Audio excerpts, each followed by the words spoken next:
Donc ici, on va continuer sur la géométrie analytique. Et ici, on va voir comment trouver l'équation d'une droite quand on connaît son graphique.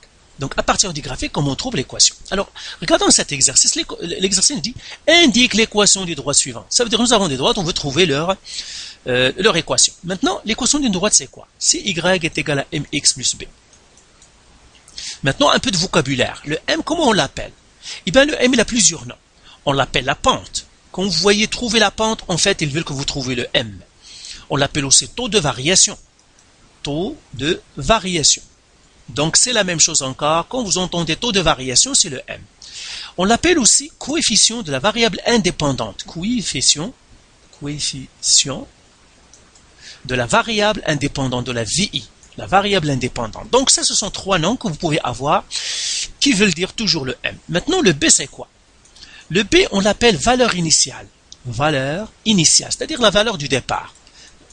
Et surtout, quand on a une résolution de problème, cherchez la valeur initiale. S'il vous donne la valeur initiale, c'est qu'il vous donne le B, c'est-à-dire de départ. On l'appelle aussi valeur de départ. Valeur de début ou bien de départ. Valeur de départ. Valeur de début. Valeur de début. C'est la valeur par laquelle on commence. On l'appelle encore plus ordonnée à l'origine. Ordonnée à l'origine.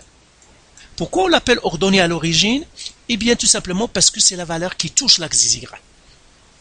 Donc, la valeur à l'origine, c'est là où le graphique touche l'axe Y. C'est ce qu'on appelle ordonnée à l'origine et c'est notre B.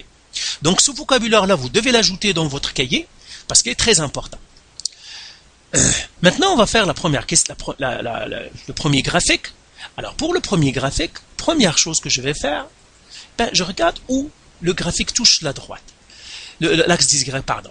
Mon graphique ici, ma droite, touche l'axe des Y ici. Ça veut dire ça, c'est mon B. Eh bien, j'ai déjà mon B. B déjà est égal à moins 4. Maintenant, je vais écrire trouver M. Comment je vais trouver M? Eh bien, pour trouver M, j'ai besoin de 2 points de la droite. 2 points, ça veut dire 2 couples. Premièrement, celui-là, je peux le prendre parce que je peux le lire. Un point que vous pouvez lire, c'est toujours un point qui est sur un coin, ou bien celui qui est facile à lire sans faire des estimations, sans faire à peu près. Par exemple, lui, je sais que c'est un point qui est 0, moins 4. Est-ce qu'il y a un autre point que je peux lire? Oui, celui-là, je peux le lire. Je vais prendre ce point-là, qui est 4, 4. Et là, je vais le mettre une table de valeurs, comme ça, x, et puis ça, c'est y. Je commence toujours par le point qui est le plus petit, x. 0 est plus petit que 4, donc je vais faire 0, moins 4. Et l'autre point, 4, 4. Et maintenant, je dis, de 0 à 4, je fais quoi? Je fais plus 4, parce que 0 plus 4, ça fait 4. Maintenant, de moins 4 à 4, qu'est-ce que je fais? Eh bien, si vous ne le voyez pas, on fait toujours le bas moins le haut. Ici, je dois faire 4 moins 4.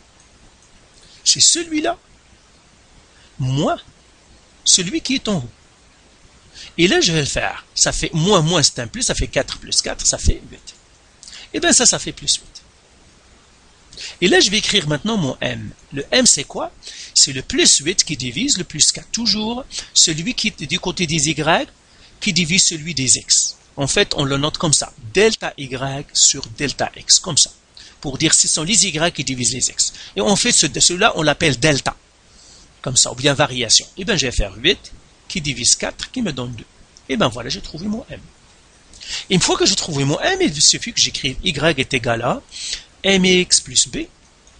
Et bien, j'écris maintenant Y égale M, je l'ai trouvé, c'est 2x, plus le B.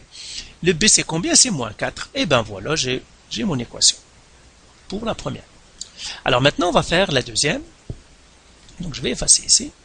Donc, si vous pouvez trouver le B rapidement, c'est très bien. Alors là, je ferai la deuxième ici. Deuxième ici, eh bien, encore une fois, je regarde là où le graphique touche l'axe des Y. Eh bien, il est touche en 2. Donc ça, c'est mon B. Mon B est égal à 2. Donc je l'écris ici. B égale à 2. Déjà, je viens de le trouver. Maintenant, trouver M. Ben, j'ai besoin de 2 points. Ben, je vais prendre le premier, lui, ici, parce que déjà, je peux le lire. Ça veut dire 0, 2. Et je vais regarder un autre. Il est là. Lui, je peux le lire. Et lui, c'est quoi? C'est 0, moins 4. Ah, pardon, moins 4, 0. Ça, c'est moins 4, 0. toujours il faut commencer par les x. Ça c'est moins 4, 0. Et là, je vais faire une table de valeurs. Comme ça c'est x et ça c'est y. Je commence toujours par celui dont le x est le plus petit. Ben, celui qui est le x le plus petit, c'est moins 4. Parce que moins 4 est plus petit que 0, hein, parce qu'il est à gauche. Donc ça va faire moins 4, 0. Et l'autre, ça va être 0,2. Et bien, je vais voir ici de combien je passe et ici de combien je passe. Et bien, de moins 4 à 0, qu'est-ce que j'ai fait? Ben, c'est plus 4. Si vous ne le voyez pas, toujours je fais celui-là moins celui qui est en haut. Donc je fais 0 moins moins 4. Et bien moins c'est un plus, ça va faire 0 plus 4. Et puis ça va faire 0 plus 4, c'est 4. Donc c'est plus 4 ici. De 0 à 2, et bien j'ai fait plus 2. Ben maintenant je vais trouver le m, qu'est-ce que j'ai fait? Je fais plus 2, celui-là ça veut dire celui du côté des y divisé par celui du côté des x. Donc 2 qui divise 4. Et 2 qui divise 4, c'est 1 sur 2. Et maintenant, ça y est, j'ai trouvé le m et le b. Donc j'écris maintenant l'équation, c'est y est égal à mx plus b. Et là, j'écris y égale, le m c'est 1 sur 2, x, plus le b qui est 2. Voilà, celle-là, je l'ai trouvée. Maintenant, on va faire la troisième. Alors, faisons maintenant la troisième. Alors, la troisième ici, c'est une droite qui n'est pas inclinée. Alors, regardez là encore, y est égal à mx plus b. On l'utilise pour les droites inclinées. Droite inclinée. Ou bien oblique. Celle-là, il est incliné, celle-là, il est incliné. Alors, elle peut être inclinée à droite ou à gauche. Hein. Par exemple, je pourrais avoir une droite qui est comme ça. Ça aussi est incliné. Du moment qu'il est incliné, on lui fait y est égal à mx plus b. Cette droite-là que j'ai ici, elle n'est pas inclinée, elle est verticale. Elle n'est pas inclinée, elle est vraiment verticale. Alors, son équation-là, ce ne serait pas y est égal à mx, eh bien, ça va être tout simplement, regarde, la droite, elle est verticale, elle n'est pas inclinée, et je regarde, il touche qui? Il touche les x. Il le touche en quoi? En moins 3. Eh bien, l'équation, ça va être x est égal à moins 3. Parce qu'elle est verticale, et il touche l'axe des x en moins 3, eh bien, l'équation, ça va être x est égal à moins 3. Et j'écris ici droite verticale.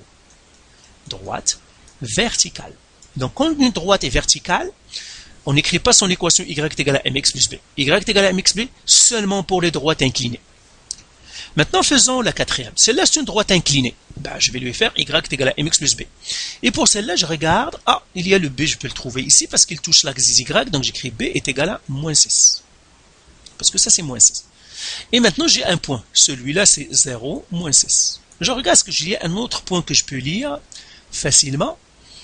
Eh bien, un autre point, j'arrive pas bien à bien voir. Ah, c'est celui-là. Lui, c'est un point que je peux lire facilement. Eh bien, lui, c'est 5 moins 4.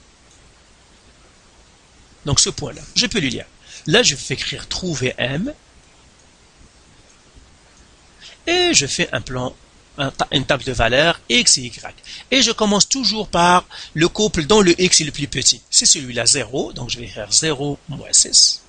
Et je fais l'autre 5 moins 4.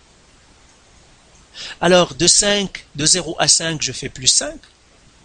Et de moins 6 à moins 4, et bien tout simplement je vais faire moins 4. Moins 6.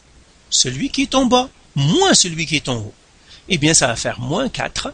Moins c'est un plus, donc ça va faire plus 6. Et puis moins 4 plus 6, c'est 2. Donc ça c'est plus 2.